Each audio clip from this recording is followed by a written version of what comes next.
ازيكم يا جماعة عاملين ايه؟ يا رب تكونوا بخير وبسعادة. اخيرا سبيس وصلت. آه يعني ده كان حاجة يعني مطلوبة بقالها كتير قوي. جه في شهر 3، يعني على بداية شهر مارس 2019. اتأخرت شوية في طلبها، بس طلبت الاوردر وبعد كده اتلغى وبعد كده طلبته تاني واتلغى. فكان في مشاكل جدا. المهم وصل الحمد لله. فقلت اعمل لكم انبوكسنج مع بعض. انا ما فتحتش اي حاجة، لسه زي ما هي. آه تعالوا نفتحها سوا. طيب نشوف كده. استلمتها اول امبارح، وبعدين سبتها في الشغل بصراحه لان كان معايا شنطه صغيره فما كنتش عارفه اشيلها يعني.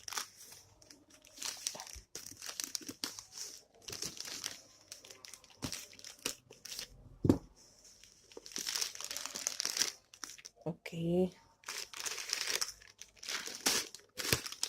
انا تقريبا طلبتها اللي هي الواير، اللي هي حلقات دي. انا بس فوكس عشان نشوف التفاصيل.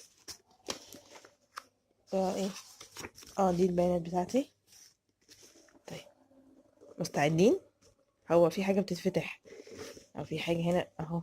في حاجه بتتفتح، فمستعدين ريدي. واحد اتنين. اوكي. ده البوكس اهو. انا بحب احتفظ جدا بالبوكسز دي، معرفش بس بحب احتفظ بيها يعني. فخلينا نشوف.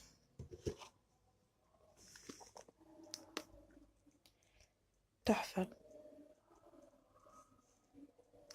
تحفة. يعني مش عايزة اقول لكم انا اتصدمت. بعدين فيها فري بان. يس. طيب اوكي، مفتوحة اوريدي.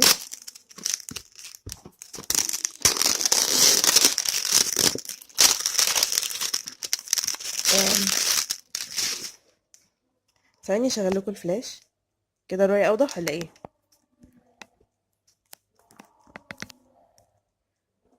مش مشكلة من غير فلاش. طيب. أم دي كده. انا مبسوطة جدا. هي تقريبا دي بتتشال بره. الله. انا لما بتبسط او بتفاجئ ما بعرفش اتكلم يعني، فاهمين؟ يا اتبسط يا اتكلم. مش راضي يطلع ليه. اوكي. اكيد دي مش هرميها، يعني شكلها حلو جدا. خليها هنا. دي بقى بتتفتح ازاي؟ اوكي، هي شنطة كده. تمام. وبعدين بس بتتفتح ازاي بقى؟ بتفتح من ورا. اوكي. الله بقى. الله بجد. اوكي مش هيتفتح، ماشي خلاص مش مشكلة. واو. الله، ده منزلين ستيكرز جديدة. الله. حبيت الجولد كمان. برافو عليكم شركة سبيس. كده واضح.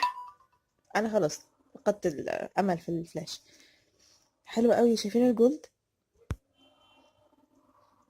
شايفين عامله ازاي؟ روعه.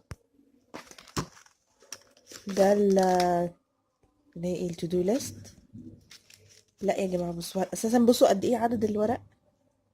شايفين عدد الورق عامل ازاي؟ بعدين دي هارد كفر من ورا ومن قدام. بصوا ميد ان ايجيبت. ميد ان ايجيبت منوره. حاجه كده يعني عظمه. والتفاصيل. الله. لا مش طبيعي اللي بيحصل، مش طبيعي. ده تقريبا الكارت اللي هو معايدة تقريبا، او كارت اللي هو الجفت.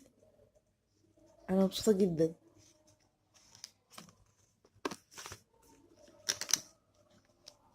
اوكي دي المفروض ايه؟ واحدة بتتني لجوه. ايه ده بجد؟ لا مش طبيعي. فتبقى كده. فتحطي هنا المارك، دي تبقى في الورقة ودي تبقى بره. يا جماعة الموضوع. القلم مكتوب عليه سبيس. مش مكتوب عليه سبيس.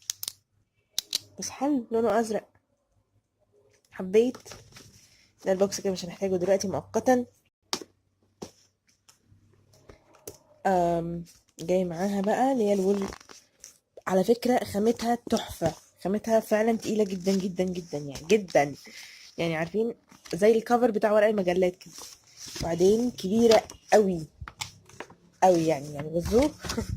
عايزة اوريها لكم اهي، كبيرة جدا اهو.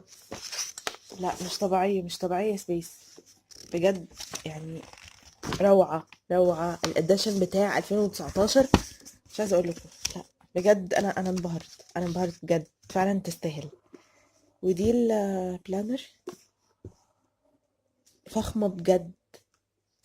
الله، شايفين تفاصيل؟ بصوا انا مش هعرف اقول لكم تفاصيلها دلوقتي لان هعملها يعني فيديو لوحده، عشان ابقى فاهمه ايه اللي جوه، عشان ابقى معاكم اشرح لكم بشكل كويس. انتوا متخيلين هي عامله ازاي؟ والورق، بصوا الورق ده 80 جرام اعتقد. مش مكتوب حاجه على الورق. تفاصيلك يا سبيس مش طبيعيه، مش طبيعيه بجد. ايه ده؟ انتوا ازاي جمال كده يعني؟ طب يا جماعه، هو انا كده محتاجه ان انا اوقف الفيديو دلوقتي علشان اقعد بقى مع البلانر دي. انا كنت خايفة من السلوك دي عشان مثلا لو ورقة اتقطعت او حاجة، بس الورق تقيل يعني. وبعدين بيسهل عليكي كمان لو انت حابة تضيفي حاجات، فاهمين؟ زي ما كنا عملنا السنة اللي فاتت. لا لا، الموضوع في حاجة انا لفتت نظري. طب ايه؟ طب انتوا شايفين ايه؟ ايه بقى؟ ايه الديزاين ده؟ شركة سبيس انتوا روعة. بصوا روعة كده. انا مضطرة اوقف الفيديو هنا عشان بجد خلاص يعني اعصابي بتبوظ. دي البلانر تحفة بجد. انا مبسوطه جدا جدا جدا ان انا جبتها، بس وندمانه ان انا جبتها متاخر. فدي المكونات بتاعتها. عايزه بس احطها هنا في الخلفيه عشان تبقوا شايفينها اثناء الفيديو وانا بختم. فدي كانت مكونات اجندة سبيس. انا فخوره جدا ومبسوطه، انا مش عارفه اقول ايه. طيب دي كانت اللي موجود جوه الباكج بتاع سبيس. انا خلاص مش عارفه اتكلم. المهم يا رب يكون الفيديو عجبكم، ان شاء الله اشوفكم في فيديو جديد انبوكسنج واكون عارفه اتكلم عن كده. انا بكلمكم دلوقتي النهارده يوم الجمعه 1 مارس. كل سنه واحنا طيبين على بدايه شهر جديده. يا رب تبقى الشهور الجايه احسن واحسن وافضل لينا كلنا جميعا. واشوفكم ان شاء الله في فيديو جديد. باي باي.